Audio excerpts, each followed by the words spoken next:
안녕하세요. 오늘의 기본 뉴스입니다. 쥐기현 부장판사와 심우정 검찰총장이 짜고 쳐서 윤석열을 탈옥시켰다는 의혹이 사실로 굳어지고 있습니다. 이 둘은 모두 자기 부정을 하면서까지 엄청난 혼란을 야기하면서까지 위법한 결정을 내렸습니다. 먼저 쥐기현 판사의 윤 구속 취소 논리는 시간으로 계산할 때 구속기간이 지나서 취소해야 한다는 것인데, 과거 자신이 집필한 형사소송법 해설서에는 구속기간 계산은 시간이 아닌 일로 한다로 명시해 놨다는 겁니다. 왜? 법에 그렇게 되어 있기 때문입니다. 접수한 날부터 구속영장을 발부하여 검찰청에 반환한 날까지의 기간은 그 구속기간에 산입하지 아니한다. 법에도 날짜로 계산하라고 했고 자신도 그렇게 하라고 적어놨는데도, 모든 검판사가 이대로 지난 70년 동안 해왔는데도 유일하게 윤석열한테만은 시간으로 계산해서 구속기간 240시간을 넘겼다고 풀어주라 한 것입니다. 여기에 김도균 부산지법 부장판사는 이렇게 말하며 비판하고 있죠. 구속기간은 10일로 정해져 있을 뿐 240시간으로 규정되어 있지 않다.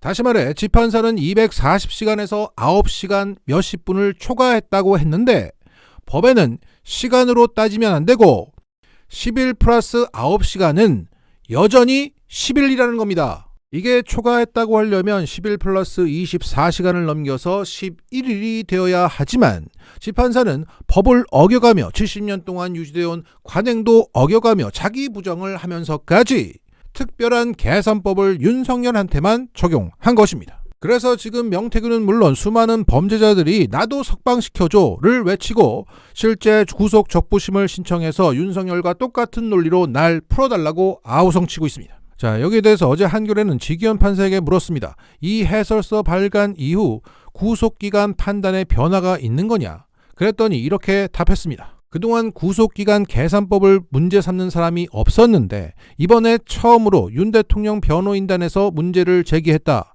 이런 문제가 있다는 것을 알게 됐고 답을 해줘야 하는 상황이 됐다. 재판부 판단이 절대적으로 옳다는 것은 아니며 공적 비판과 논의에 열려있다. 그러니까 지난 70년 동안 날짜로 계산한 걸 문제 삼는 놈들이 없었는데 처음 그런 문제 제기가 있어서 거기에 처음 답하다 보니 형사소송법도 어기고 자기 부정도 하게 됐다는 소리입니다. 말이 되는 소리도 아닌데 그 개소리에 집중해서 거지 같은 결론으로 갈 수밖에 없었다는 얘기입니다. 자, 이제 앞으로 범죄자들이 시간으로 계산해서 덤비면 흉악한 범죄를 저질렀어도 적법한 절차 구속이 아니기 때문에 다 풀어줘야 할 판입니다. 이것은 윤석열을 풀어주고 싶은데 나에게 조금의 명분만 줘, 그러면 내가 어떻게 해볼게 라는 의지가 읽힙니다. 자, 지기현이 풀어주고 싶다고 하더라도 검찰이 즉시 항고를 통해서 막을 수 있었으나 심우정 검찰총장은 즉시 항고가 위헌이기 때문에 행사하지 않는다고 했습니다. 물론 2012년 6월 헌재는 이 구속 취소에 대한 즉시 항고 조항이 위헌이라고 결정한 바 있습니다. 하지만 불과 2년 전에 검찰은 법원이 구속 취소 결정을 내리자 즉시 항고를 했던 것으로 확인됐습니다. 여기에 대해서 대검찰청은 이렇게 해명했습니다.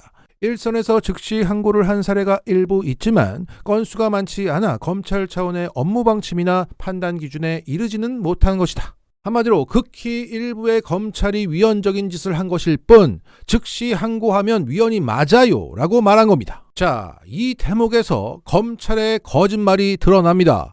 2012년 헌재의 즉시 항고는 위헌이야, 이 결정과 관련해서 2015년 국회에서 보안 입법 논의가 이루어집니다. 박근혜 정부의 법무부와 검찰의 당시 입장은 구속 집행정지와 구속 취소는 별개의 제도다. 따라서 구속 집행정지에 대한 즉시 항고는 몰라도 구속 취소에 대한 즉시 항고까지 없앨 필요는 없다였습니다. 그것이 받아들여졌고 구속 취소에 대한 즉시 항고는 법 조항으로 남게 되었습니다. 다시 말해 2015년 검찰의 즉시 항고는 위헌이 아니야 라는 주장이 먹혔고, 그래서 2년 전에 일선 검찰들이 즉시 항고를 행사했던 겁니다. 그래서 즉시 항고는 헌재에서 위헌이래, 그래서 우리가 행사를 못해요 라는 심우정의 말도 일부에 지나지 않아 라는 대검의 해명도 모두 명백한 거짓말인 겁니다. 거짓말도 그냥 거짓말이 아니라 자기 부정까지 하고 있습니다. 100번 양보해서 즉시 항고가 위헌이라면 합헌인 보통 항고, 그 일반 항고라도 해야 하는데 검찰은 안 한다고 합니다. 쥐 관짝에 못을 박는 소리죠. 그 쥐기현 판결을 선의로 해석해 준다고 하더라도 윤석열 구속의 절차상 하자를 상급심에 우리 물어보자 라는 의미였는데 검찰은 상급심에 즉시 물어보지도 말자, 나중에도 물어보지 말자, 영원히 물어보지 말자라고 답한 겁니다. 그래서 오늘자 미디어스 칼럼의 제목이 이렇습니다. 윤석열 구속 취소 최종 빌런 심우정, 검찰총장이 최종 빌런이랍니다. 자, 이 윤석열 탈옥 사태는 지기현과 심우정 어느 한쪽에 풀어줄 결심이 아니라 컨트롤 타워가 있었다고 보는 게 상식입니다. 윤석열 변호인들이 시간으로 문제 제기, 그럼 지기현은 시간으로 따져서 구속 취소, 그럼 심우정은 위헌 운운하며 항고 포기, 콜? 이들의 위법, 자기 부정, 거짓말을 보면 이렇게밖에 해석이 안 됩니다. 그 컨트롤 타워가 검찰 동우회든 뭐든 이들은 체제를 무너뜨리면서까지 윤석열을 빼내려 했고 성공했다는 겁니다. 이거 자체가 2차 내란입니다. 그 파블로 에스코바르가 지금 풀려난 겁니다. 중남미에서나 벌어질 법한 이 미친 상황이 우리 지금 눈앞에서 펼쳐지고 있습니다. 여기에 큰형님 나왔다면서 국힘 대선주자들이 일제히 고개를 조아리며 석방을 환영합니다 형님. 이제 대한민국을 콜롬비아로 만들겠습니다. 아주 미쳐 돌아가고 있습니다. 미쳐 돌아가는 세상에서 기본적인 상식을 전합니다. 기본 유사. 이런 가운데 국힘에 기생하고 있는 쥐새끼들이 움직이고 있다는 소식입니다. 어제 사장 남촌동에서 공개한 이 찌라시를 보면 10일 여의도에서 국힘 고위 당직자들과 보좌관들이 밥을 먹었는데 그 자리에서 이들은 윤석열 탄핵을 99% 확신하고 있고 어떤 대선주자에게 줄을 설지를 논의했다고 합니다.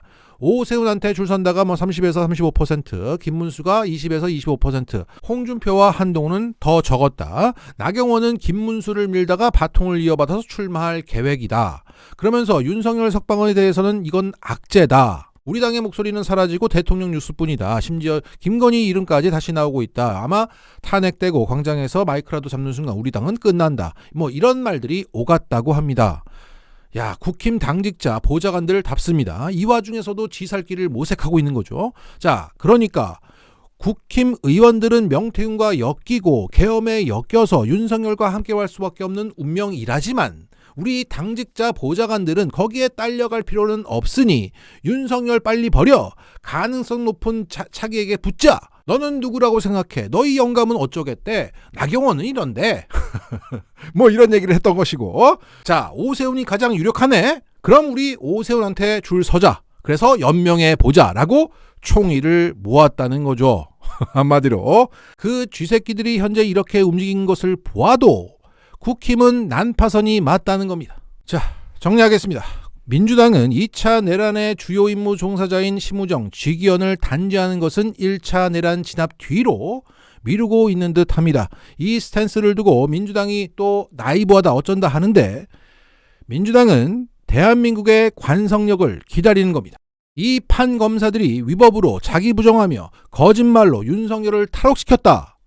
이것이 알려지고 확신 갖고 움직일 국민들을 믿는 겁니다. 대한민국이 최근 계엄으로 폭동으로 석방으로 3번 정도 휘청거렸습니다. 앞으로 또 휘청거릴지 모릅니다. 하지만 대한민국은 절대 쓰러지지 않습니다. 우리는 앞으로 일주일 동안 대한민국의 엄청난 관성력을 목격하게 될 것입니다. 우리의 저력을 보여주고 확인해 봅시다. 마치겠습니다.